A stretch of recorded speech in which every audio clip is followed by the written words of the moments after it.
Om Namo Bhagavate Vasudevaya.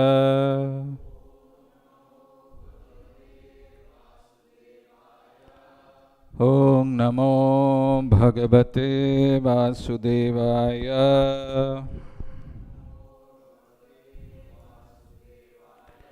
Om Namo Bhagavate Vasudevaya.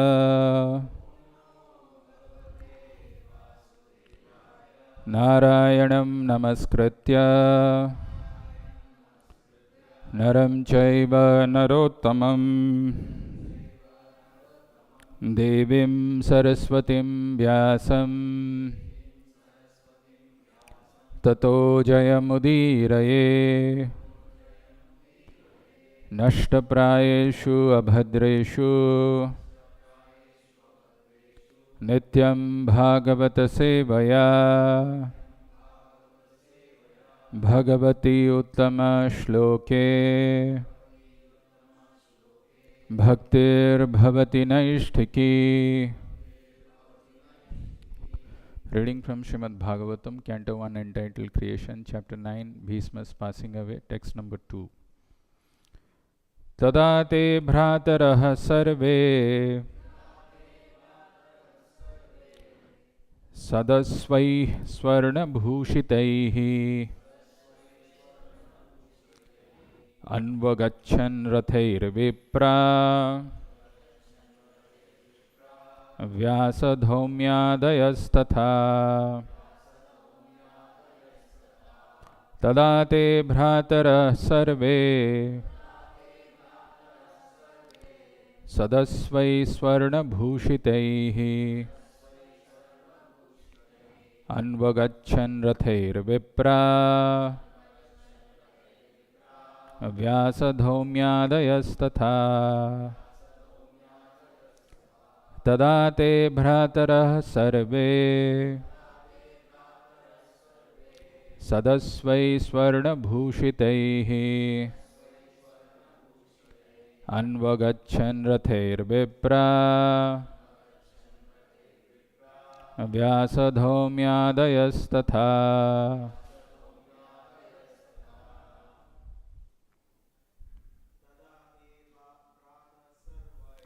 Tada te bhratara sarve Sadasad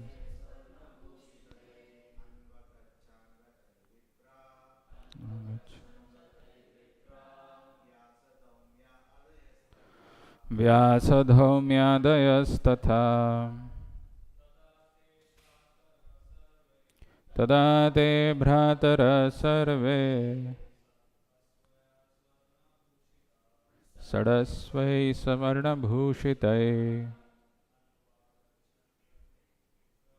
Anvagachan Rathair Vipra Vyasadhaumyadayastatha. Tada te bhratara sarve Sadvaishvai Sarna Bhushite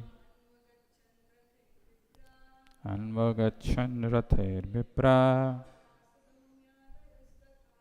Vyasadhaumyadayastatha. Tada te bhratara sarve Sadasvai Swarna Bhushite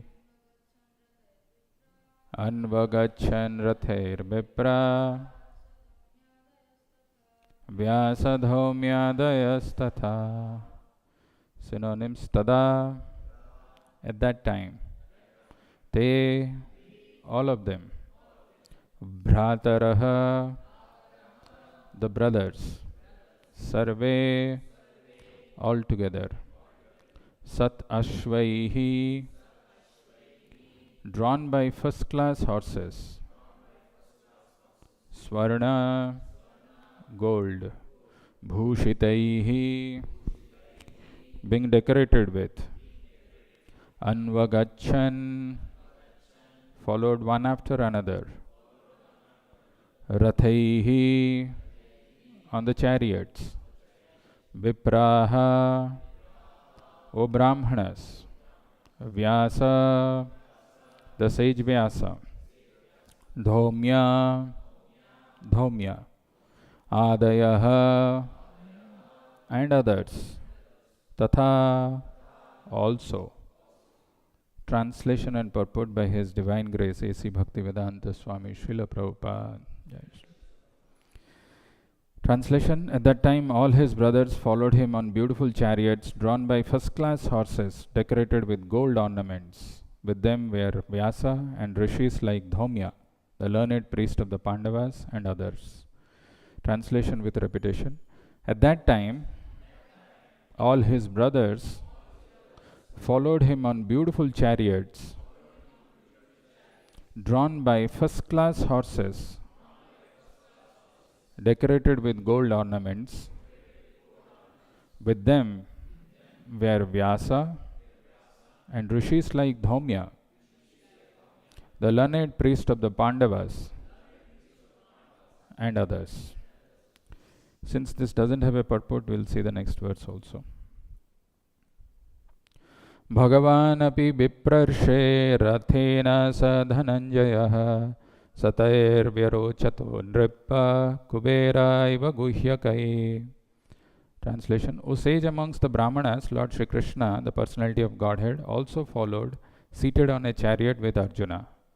Thus King Yudhishthir appeared very aristocratic, like Kubera, surrounded by his companions, the Guhyakas.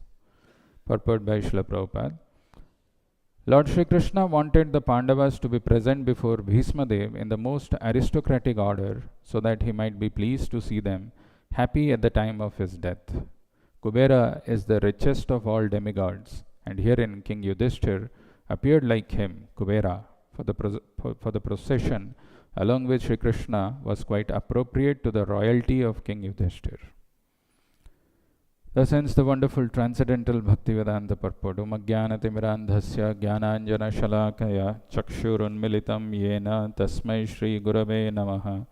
Namo Om Vishnupadaya Krishna Prishthaya Bhutale Srimate Bhakti Vedanta Swaminnitinamine. Namaste Saraswate Deve Gaurabani Pracharine Nirvishesha Sunyavadi Paschatya Deshatarine. Jai Shri Krishna Chaitanya Prabhu Nityananda Shri Advaita Gadadhara Shri Vasadi Gaura Bhakta Vrinda. Hare Krishna Krishna Krishna Hare Hare Hare Rama Rama Rama Hare Hare.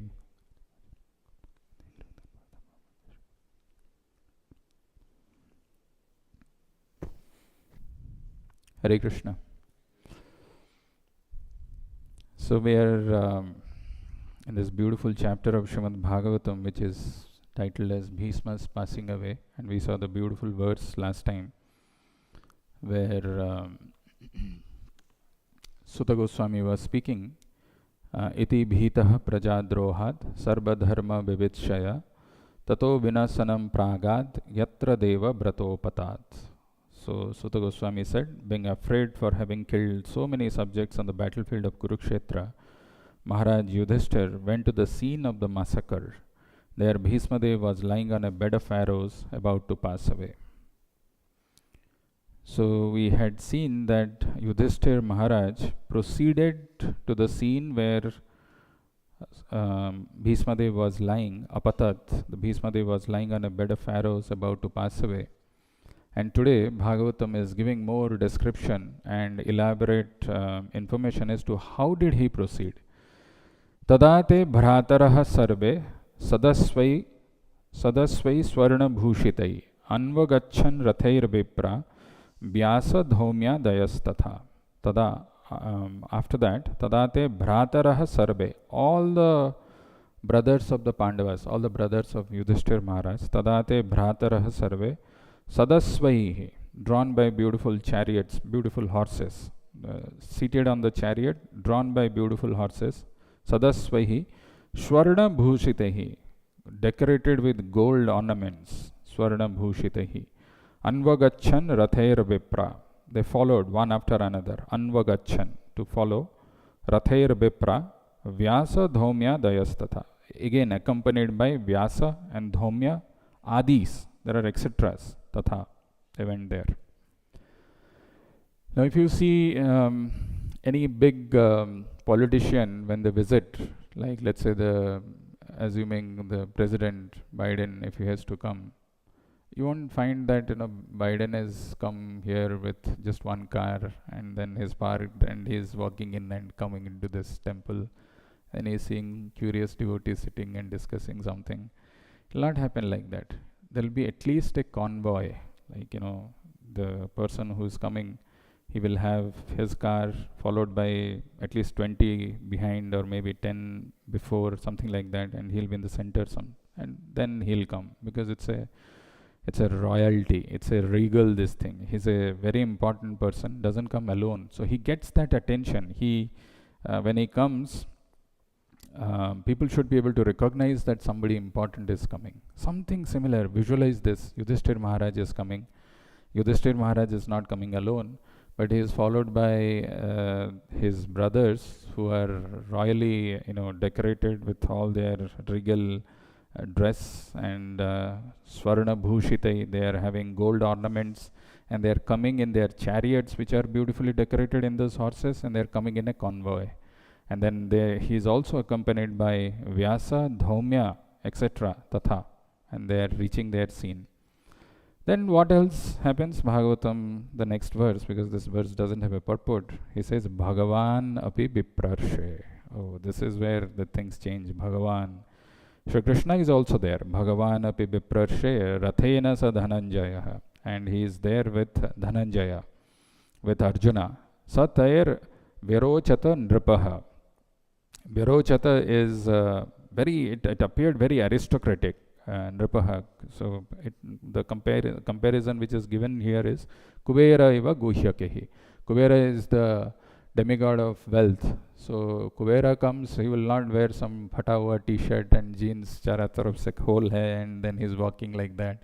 And you think, Kuber hai ki koi aur hai? It will not be like. Kuber is like, his very, very rich and aristocratic. So he is coming along with his companions who are known as Guhyakas. They live in the higher planetary system. So he will come like that. And here the comparison is given that they were so richly dressed, so aristocratic they were looking, that Yudhishthir Maharaj is compared with Kubera, surrounded by his companions, Guhyakas. Now you may wonder, what is this Bhagavatam is telling about? Kubera, Guhyakas. We heard Yudhishthir Maharaj lamenting in the previous verse for so many reasons he was giving. I'll suffer in the hellish planets for all this sins that I have committed, all those things. And all of a sudden, Bhagavatam, the scene changes, scene 1, scene 2, lights off, narration is going, and then this thing, whatever. And then the scene has changed, and all of a sudden, some regally dressed, gold ornaments, decorated, and they are coming. Why is it happening? Why Krishna is doing all of those? It's a very interesting thing which we were discussing in the last class also. In the purport, Prabhupada is writing one line which is very, very powerful. Lord Shri Krishna wanted the Pandavas to be present before Bhisma Dev in the most aristocratic order, so that he might be pleased to see them happy at the time of his death. So Krishna is doing all these things. Lord Krishna wanted the Pandavas to present before Bhisma Dev, who is lying on the bed of arrows and the deathbed in such a horrible place, in the scene of massacre where dead bodies are all around, in the most aristocratic order, so that he might be pleased, so that Bhisma Dev might be pleased to see them happy at the time of his death. You see, it's a very powerful thing, very, very important thing. In our life, we do various things. We have our own ideas of living our life. We want to be successful, we want to be famous, we want to be also philanthropic, we want to help others, we want to do so many things. And how do we get those ideas? Where do we get these ideas? We have some stories inside us, we have some narratives. So for example, some people who are living in India, they may have a desire that let's go to Dubai. Just for example, many Indians are in Dubai. We have our preaching also. Prabhu goes there. So they think that if we go to Dubai, very very prosperous place, maybe we will have a better standard of living. We will earn more money, and life will be better. And they go there. But they go to Dubai, they realize that it's after all not that great a place. Canada seems to be more promising. Why not Canada? So they may shift to Canada. They go to Canada, they live there in Canada for some time, assuming that the US visa is not that easy. Then they think of, array, Canada is okay, but US is even most prosperous. So these are the stories, these are the narratives which we keep telling ourselves. I'm doing my schools. Once I finish, I'm thinking of Boston University. Boston University, I get it, but then I need to get a good job, maybe in some Boston Consulting Group, BCG. I'm just thinking Boston Consulting Group, but then you think, BCG is not that great. Maybe what's better than BCG? Something like McKinsey, and McKinsey also. With those people who are in McKinsey, they think, why not have something of our own? What after all, what benefit working in a. So these are constant stories or narratives we keep telling ourselves. I should live life in this way. I should get married. I should have children. I should have society. People should respect me. I should have so many such ideas which we keep telling. Actually, we sometimes, when this word we hear, the story, it doesn't appeal to us. But when somebody says, you go to a psychologist, because these days where there are so many mental problems and people are suffering from so many stress and anxiety, the first thing that they ask is, what is your narrative? Why did you end up in such a situation? So when you explain your situation, that I have got this much of aspirations, and these are the things where I'm falling short, or something like that, and that is creating that stress and anxiety, and I'm going through this depression, that they start their counseling. So why I'm saying this? Because Purport Prabhupada is writing, Lord Krishna, not any one of us, he wants the Pandavas to be presented before Bhismadev in the most aristocratic order, so that he might be pleased to see them happy at the time of his death. You see, the Lord, actually to understand who Krishna is and why he is doing and for whom he is doing what he is doing is a very difficult thing. Very, very difficult. We fortunately, we have come in touch with Krishna consciousness. We've got some understanding of Krishna. But to be perfectly able to understand Krishna, it's impossible. Even to get a good, solid, theoretical, tattvataha understanding of Krishna is not easy.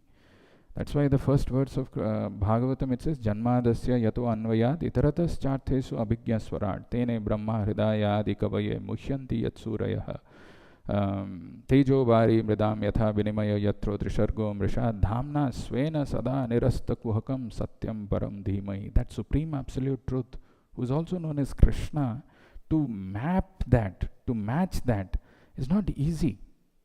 And why it is not easy? Actually, the knowledge of Krishna in the material world comes, but it is also attacked. It is attacked by time, it is attacked by laziness, and it is attacked by the demoniac thoughts of many people. So, actually, I was just a few days back, I was reading a commentary of Vishwanath Chakravarti Thakur on that first verse, and he says that the knowledge about God or Krishna is always attacked by time, by laziness, and by anti-Krishna thoughts of demoniac personalities. If the question is asked, this world belongs to whom? Whom do you think this world belongs to? Most of the people will say this belongs to us. Why? Because this world is with us, there is nobody else who's claiming, so this world belongs to us. There is an English saying which says, finders, keepers. Suppose this pen was lying here, okay, and you came, you saw everywhere, upar, niche, charo desha, that CCTV, okay, but nobody is here. So you thought, okay, after all, I don't have a good pen. This pen seems to be good. You found it, you take it. You found, so it belongs to you. Finders, keepers. So like that, the demoniac people say, I can't see a God anywhere. After all, this world is for us, the world is with us, so we have found it, this is mine.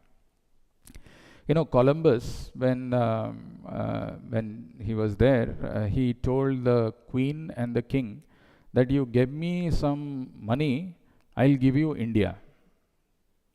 So apparently the queen asked, what will we do with India? Well, India, if you have a sea route to India, you'll have gold, you'll have silver, you'll have silk, you'll have also salt.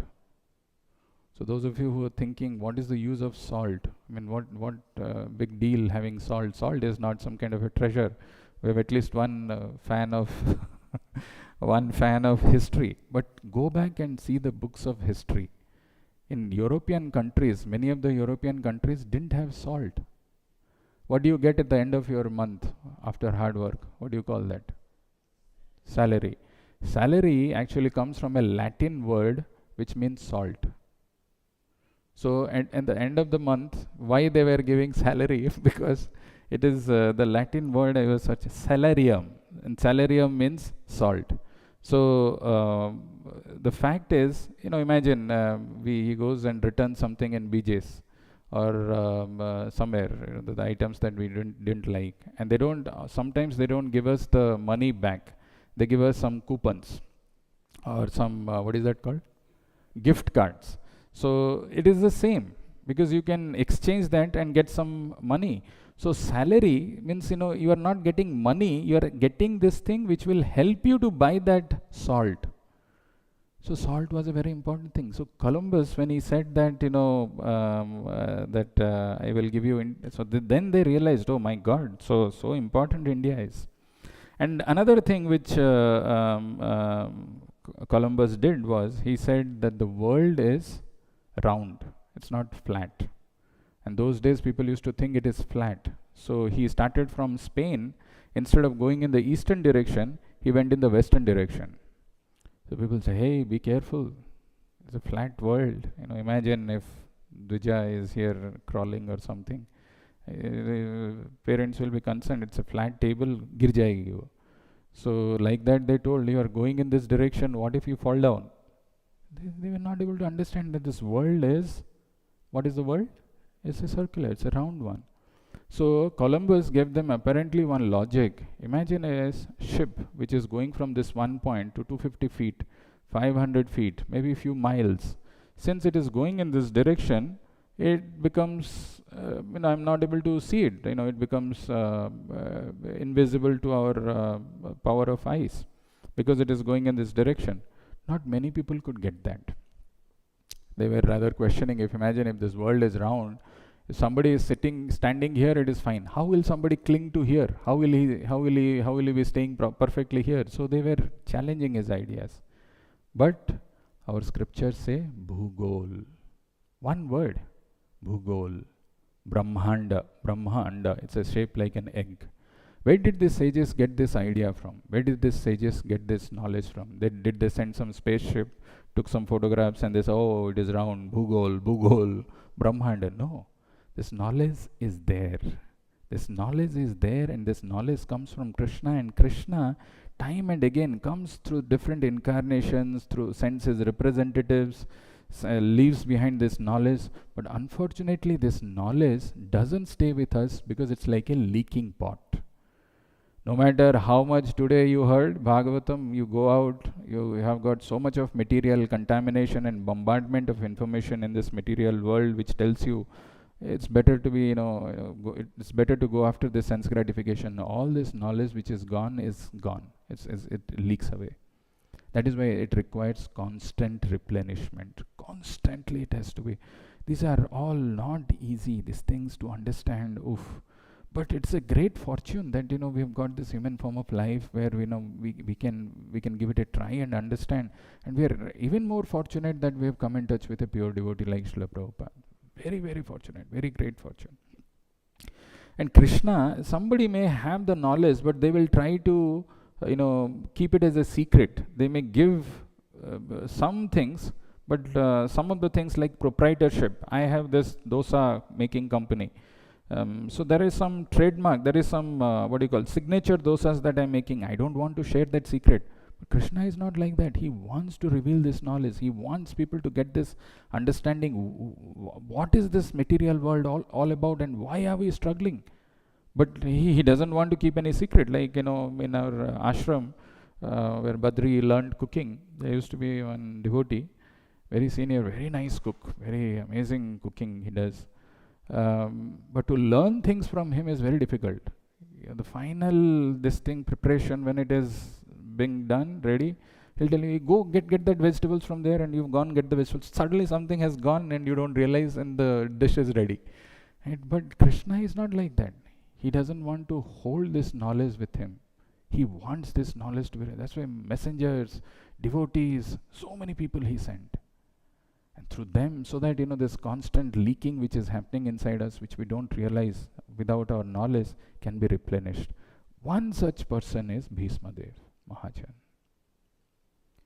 Bhismadev's knowledge, we will see the prayers that he is going to offer and the instructions that he is going to give Yudhishthir Maharaj, which would convince him that he has not done anything wrong, because he was not getting convinced by Krishna. Krishna always wants to glorify his devotees. This is one of the devotees always want to glorify Krishna, and Krishna always wants to glorify his devotees. There is a constant competition which goes on.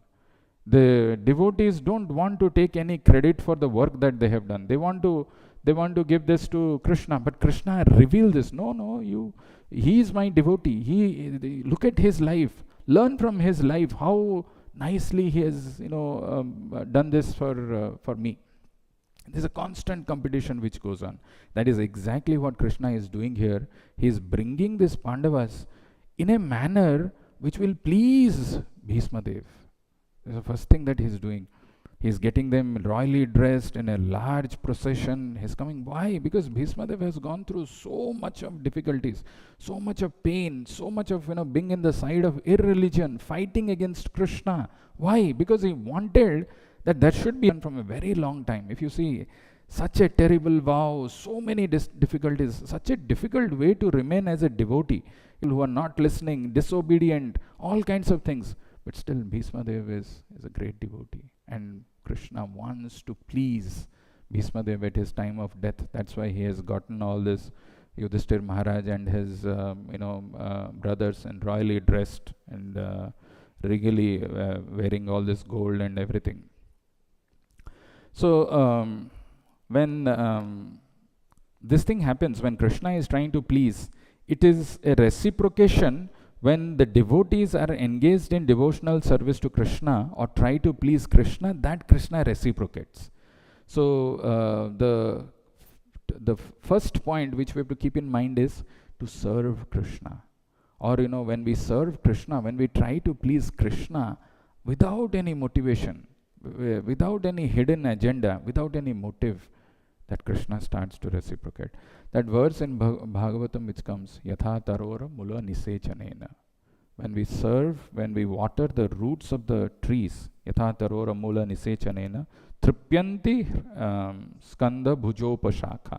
Tripyanti. Every other parts of the tree gets nourished. You just water the roots of the trees, the twigs, the leaves, the branches, the fruits, everything gets nourished. Yatha tarora mula nisechanena tripyanti yat skanda bhujopashakha. Then he says, like similarly, just like our stomach, if it is filled, all parts of the body gets nourished. That's why they say, पापी पेट का सवाल है ना. कोई बोलता नहीं पापी हाथ का सवाल है, पापी पैर का सवाल है, पापी सर का सवाल, पापी पेट का सवाल है. Papi is, if the comparison has to be made, it is not papi, that part we have to take it away. But when the stomach is filled, when the stomach is served, all parts of the body gets nourished. Similarly, when we serve Krishna, everything else is taken care. So, the next point that I wanted to bring in this connection is, when we are trying to serve Krishna, how should we serve? And how do we get that conviction that by serving Krishna, everything gets pleased, everything gets done?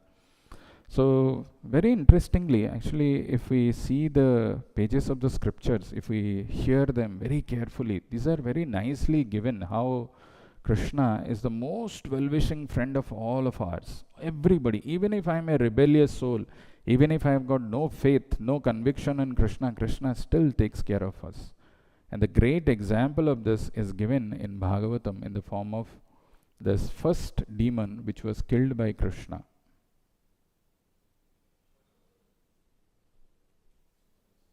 Sakatasura, how many Sakatasuras? How many Putanas remaining? Sakatasura. It is Putana. Putana is the first before even Sakatasura. Sakatasura was the next. Putana, when she was killed, very interesting. Actually, what happens, how Krishna consciousness is so powerful. And even if, we have all, when we come to Krishna consciousness, we may not be fully convinced about it. But just by engaging in devotional service, how we get purified in this process. Some classic examples of this. The first one is, let's say, we'll take the example of Putana. Putana, when she came to kill Krishna, even Sukadev Goswami, says with disgust, Bala Ghatini. I mean, somebody who's going to kill a children, how heinous that act is. And she's coming, and she was not, she was not a saintly character woman. She was a khichdi. That's what Bhagavatam describes. And when she came, in her mind, she is thinking, how should I be dressed so that I look like a devotee? Otherwise, I'll be caught. That thought that I should look like a devotee, properly dressed, and she transforms herself and she comes and she goes to the courtyard of Nanda Baba and then enters into that. Everybody allows her. Okay, she looks like a heavenly lady, so allow her. And she goes and says that I want to breastfeed Krishna, and takes baby Krishna on her lap. So, how many of you have read this episode in Krishna book? Krishna does something very interesting. What he does? He keeps his palm on his eyes. He closed his eyes. And our acharyas give many commentaries as to why Krishna closed his eyes. Pay attention, very important. Some acharyas say that Krishna thought, hey, this, I don't remember exactly. At least there are 4 or 5 which are there. The first one is Krishna thought that, okay, this is the demoness, and she is coming to kill me, but she is coming with this intention to serve. She is coming as a dhatri, as a mother. How will I kill? So that conflict, he didn't want her to see, so he closed his eyes. Second one, there is somebody who says that Krishna anyway, one of the reasons why he appears in this material world is paritranaya sadhunam vinasaya cha duskritam. So he has appeared to kill these demons, but Krishna didn't want to start the killing process with a woman. So that's tarnishing the image. I'll kill, maybe in the process I'll kill, but not the first one. So he closed his eyes. Third one is like just to give you this feeling of an ordinary child. Child will be scared, right? If somebody comes, so Krishna just normal child, so he closed his eyes. Fourth one, they say that usually when the child is breastfed, the child closes its eyes. Krishna also closed his eyes. 4 reasons. So what is the assembly over here? What do you think? Why did Krishna close his eyes? First one was, what was that? Okay, that conflict going on in his mind, and he didn't want, oh no. Who's coming to serve? Okay. What do you think? Mother. So same answer, right? He's coming. She's coming as a mother to serve me. How will I kill him? Okay.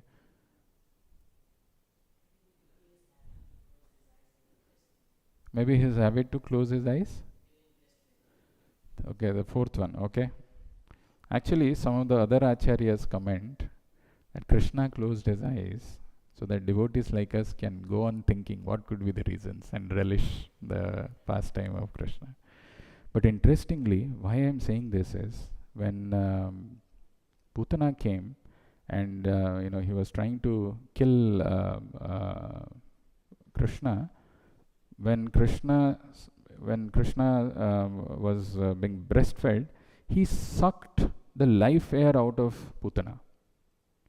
So when he was sucking the life air out of Putana, Putana was shouting, Muncha, Muncha, leave me, leave me, leave me. But Krishna was sucking the life air out of Putana's body. Krishna never leaves us. Muncha, he is telling, leave me, leave me. Even though I am a rebellious soul, I have forgotten Krishna, I want to be an independent enjoyer. Krishna never leaves us. Always there, despite all our sinful activities, all our tendency to enjoy the sinful proclivities that we have, still Krishna accompanies us. Still Krishna sustains us. There is a verse in Bhagavad Gita which is quoted from the Upanishad which comes, Samana Brikshe Purusa Nimagna. There are two birds which are seated in the same tree. One bird is the Paramatma who's there in the heart, who's constantly looking at the Jiva. But the Jiva, because of his desires, busy eating the fruits. Some of the fruits are sweet, that is called Sukha, and some of the fruits are bitter. But he's constantly looking, kisko khaun, isko khaun, usko khaun. Because of the karmas that we are doing, sometimes we get Sukha, sometimes we get Dukha. When Dukha comes, we are moros. When Sukha comes, we are enjoying. But we are forgetting the other bird who's looking at us. But Krishna never leaves us. The effect of this is, when Krishna sucked the life air out of Putana, and when Putana was dead, it appeared like she came back to her own shape, and it was a gigantic hill, and Krishna was sitting there. Interestingly, when the body dies, it starts rotting. It starts giving foul smell. But it is mentioned, Putana, when he was dead, when she died, her body was so fragrant because of one word called Brahma Sparsha. Because of the touch of Krishna, the body became fragrant. Similarly, actually, this process of Krishna consciousness, when we come, we may have so many bad habits. We may not be fully convinced about it. We may not even know whether this is right or wrong. But the process of Krishna consciousness is so powerful, so purifying, that it cleanses us, it purifies us from inside. There is a nice story which Prabhupada tells on this regard. There was a thief, and this thief went for not Bhagavatam class, thief went for a pilgrimage. So he went to a place of pilgrimage, so along with all devotees he went, but he is after all a thief, isn't it? Like, there are generation wise, here you say there is one plumber that used to come to our temple for service. He says, I'm a 4th generation plumber. So my the first generation, second generation, third generation, everybody is a plumber, and I'm the 4th generation. So that gives kind of, have confidence on me. I mean, I can vouch that I've seen and done this for a long time. So this guy was a thief, habitual thief, but somehow he got a desire and he went to pilgrimage. So he went there, and along with the sadhus, he slept in the night, and then he got up for some passing urine in the night, and he got up, and then so that desire immediately came in his mind. Arey, I'm a thief, I'm supposed to steal. So what has to be done? He's that it's like a itching urge which is coming. I have to steal now. It's time for my this thing. I get active. It's 1 o'clock, 2 o'clock, something I have to do. So he saw everybody is very nicely asleep. Then he thought what to do. Then he saw all the bags are kept in one line. So he took out some items from one bag and saw what all are there. So he thought, okay, nothing, some valuable, whatever it is. But he's also conscious of the fact that I'm in a place of pilgrimage. I'm not supposed to do this. So he took out every items from one bag, from another bag, all items, interchanged everything, and then packed, ziplock, everything, whatever, and then kept everything here and there and slept off. Morning, when this other sages, the saints, they got up.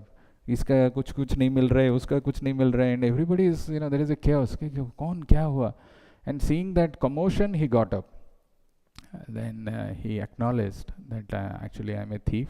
I'm very sorry. Whatever this trouble that you are seeing here, it's all created by me. I'm a habitual thief. So I got up, and what to do I didn't know, so I just did this, and then I kept it back and I slept off. Point I'm trying to say is, Even if we have bad habits, like this thief had got this habit of stealing, that also gets, he was not able to do that because he was in the association of devotees. Association of devotees make a huge difference. If you are in the association of devotees and you are a drunkard, then you will become a devotee. But if you are in a association of drunkards, even if you are not a drunkard, you will become a drunkard. So that association of devotees didn't, allow him to do what he normally does, and he could control that. So somebody who's engaging in devotional service, actually, how this Putana story which I was telling, one reason why Krishna gave Putana the position of of his mother in Vaikuntha is because she came with that intention of serving, of the intention of feeding Krishna, because of which Krishna gave her the position of his mother in Vaikuntha. Amazing pastime, right? So same holds true. We may have so many anarthas, we may have so many bad habits, we may not be even convinced about it, but by getting this opportunity to be engaged in devotional service of Krishna, we get purified. We get purified and we become qualified to enter into Vaikuntha. And but the most important thing, Krishna becomes pleased when we serve his, becomes more pleased. You can serve Krishna, but serving more devotee, the devotees who are engaged in the pure devotee service, that is how we become, that is how it is more pleasing to Krishna. And if Krishna is pleased, like in the case here, like we were talking about that verse, wherein if you water the root of the trees, everything else gets nourished. Same holds true. Lord Shri Krishna, if Krishna is pleased, everything else is done. But the secret of pleasing Krishna lies in pleasing the devotees of Krishna.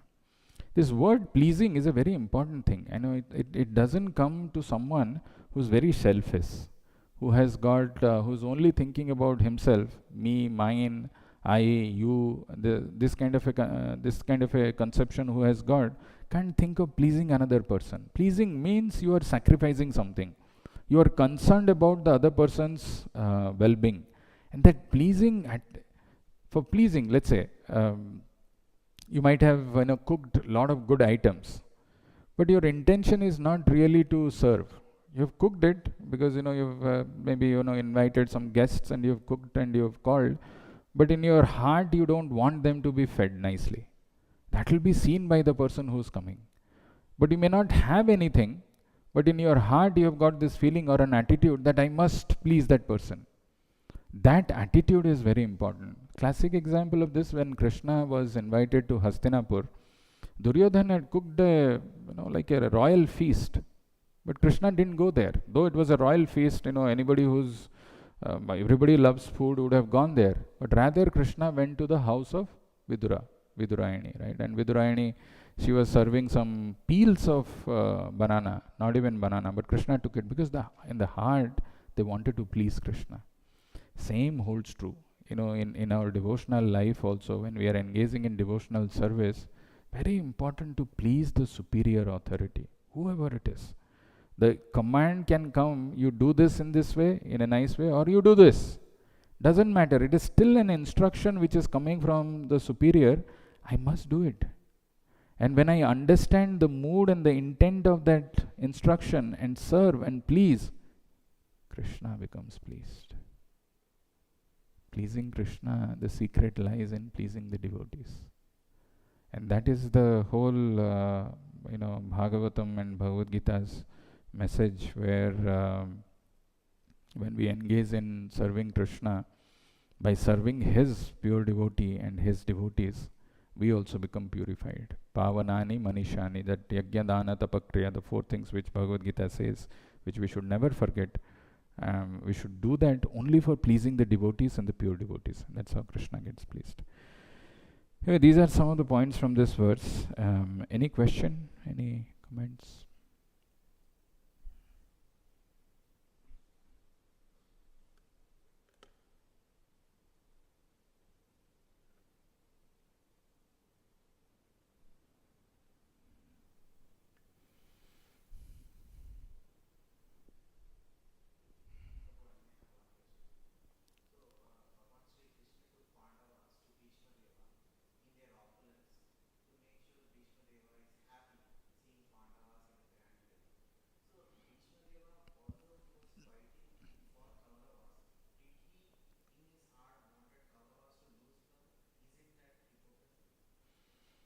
It's not hypocrisy. Bhishma's character to understand is very difficult.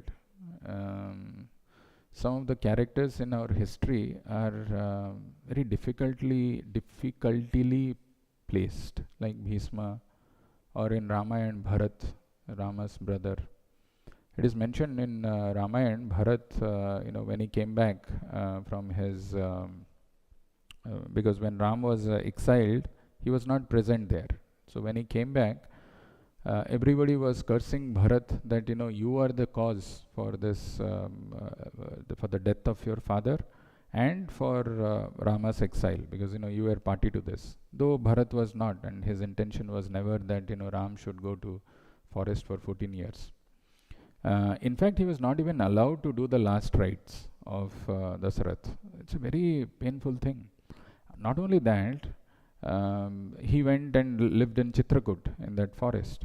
And it is mentioned in Ramayana that before everybody else used to get up for taking bath, like the Ayodhya Vasis, they used to get up early in the morning and they used to worship the Lord by 4:30. He used to get up earlier, because if they see him, they used to pelt stones at him, they used to spit at him, and so on and so forth. The point is, he never gave up devotion. Very difficult to do that. Bhishma Dev is another such character, right? He was always surrounded by this irreligious people in the Asat Sabha. He had to fight for this because he had that terrible vow where he had promised that he would protect the king who's sitting on the throne of Hastinapur, whoever it may be. So he had to fight from the side of Kauravas. But deep within, he's a devotee, right? He, despite the fact that he was in that kind of a situation, his devotion to Krishna was never deterred by any ways. So it is not hypocrisy. Serving Krishna or engaging in devotion is actually our true constitutional position. But the material position in which we are kept, we don't have a control over that. Krishna might have kept us in a place where we are surrounded by demons, like Prahlad was born to a father who's his biggest enemy. The only reason why he was his enemy, father is supposed to be affectionate and kind and dear to his son, but in the case of Prahlad, it was not the case. Prahlad, the only reason why he was not friendly to him is because he was not worshipping Hiranyakashipu. He was worshipping Vishnu. So the situation we don't have any control over, no matter what situation. That's why Prabhupada says, make the best use of the bad bargain. Whatever situation the Lord has kept us, I should not budge from serving the Lord, no matter what. Sometimes the difficult situations are great opportunities for us to advance within. So, of course, we will not get some kind of challenges like Prahlad or Bhishma or Bharat Maharaj in life. But these examples are there for us to understand there could be ups and downs in life. There could be challenges, there could be difficulties. But those difficulties are meant for us to become stronger from within and make more advancement in spiritual life, and not get distracted or discouraged and leave it. That's the whole point. In fact, the scriptures say the number of breaths that we take is fixed since the time of our birth. Though we may say that, okay, I'm suffering from this disease, let me get some good doctor and let me become all right, or let me elongate the process of living. It's not true.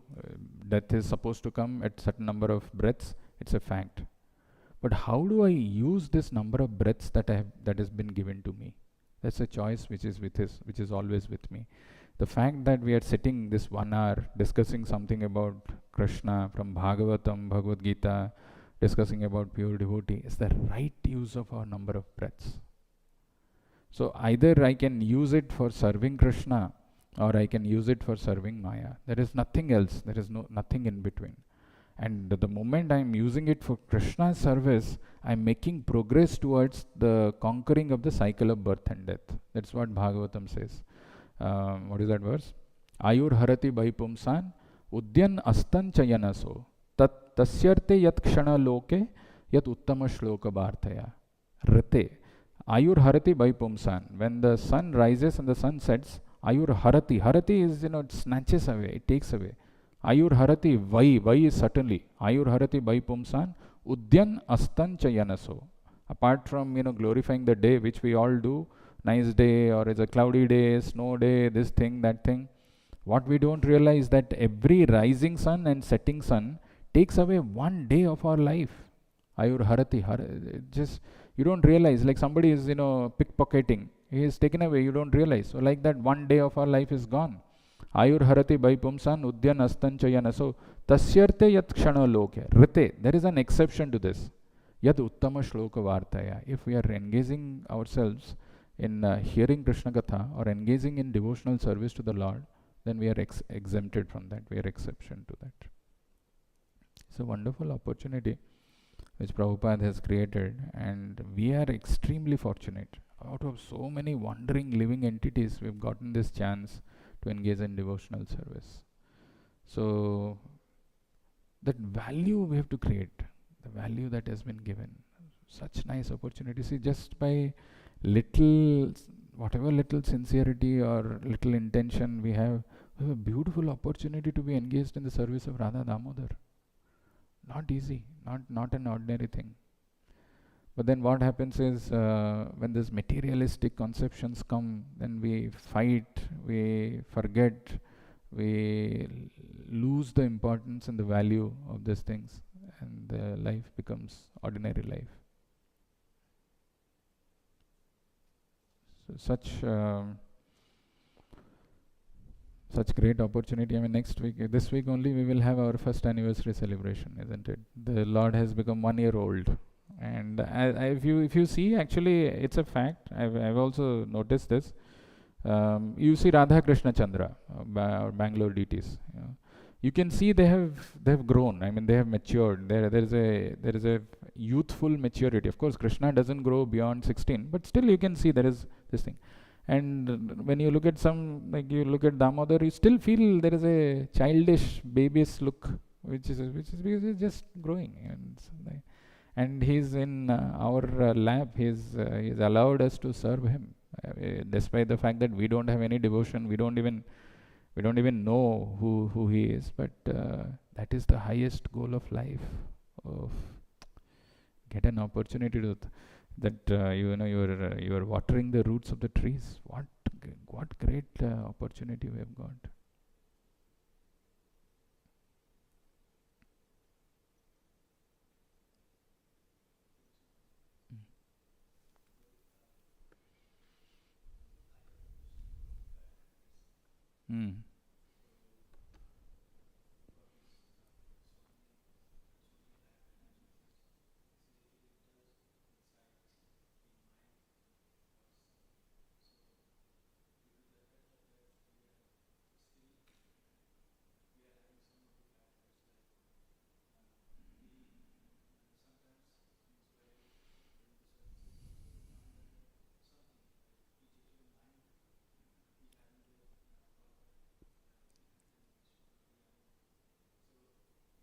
One thing happened, should not happen.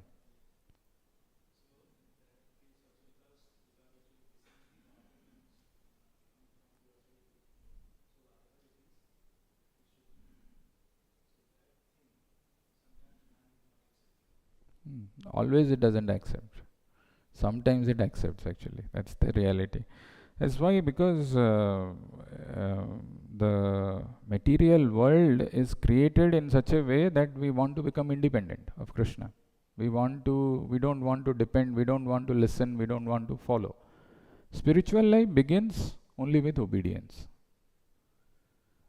Actually, sometimes people ask, how do we understand these Vedic literatures? Though Bhagavad Gita is 18 chapters, Bhagavatam has got 12 cantos, Chaitanya Charitamrita, how do we read and understand this verses or this import of this Vedic literature? There's a very beautiful verse in Bhagavatam. It says,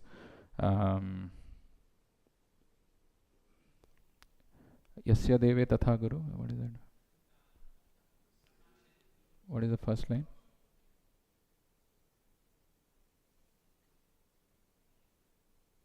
There's a verse in Bhagavatam. It says, somebody who has got implicit faith in Krishna and Guru, all the imports of Vedic knowledge is revealed in his heart.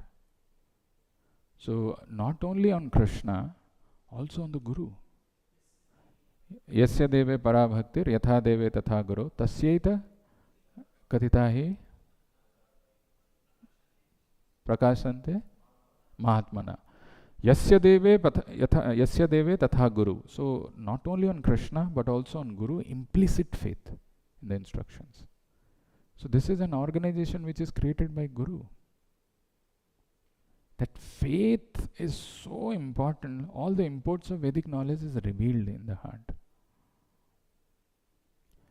Rebellious mind is always there, and but mind is not the ultimate authority. You have intelligence above that, you have soul above that.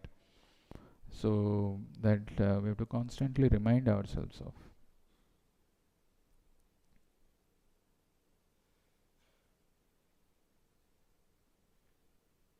The pure devotee of the Lord, they always see Krishna in their heart. There is nothing else in their heart. That is not the case with us. We don't see Krishna always. Sometimes even if you hear, you do this thing, some time in a day maybe we think about Krishna. So that's why there are so many other things which are going on in the heart. Maybe you would have locked yourself in a room and you do some things thinking that nobody is going to see, but the Lord who seated as Paramatma in our heart knows every single desire of ours. So those desires of enjoying, those desires of being independent, which is the root cause of our existence in the material world, as long as it is there, this rebellion in the mind will also be there. But that is the whole training process. Now I have become a devotee, I am a Dasa. Jagannath Tirtha is the name, but that is the name of the Lord. I am his servant. So the Dasa is so important for each one of us. It's very easy to get puffed up and carried away. So many years, so many this thing. But I am a Dasa, I am a servant. And the mood of that servant of infinite times when that servant comes, that's the perfection of devotion. Otherwise, to get place in Vaikuntha is not easy. As long as we have the tendency to lord over and become independent and want to enjoy, we get different bodies and continue this process of material existence. It helps.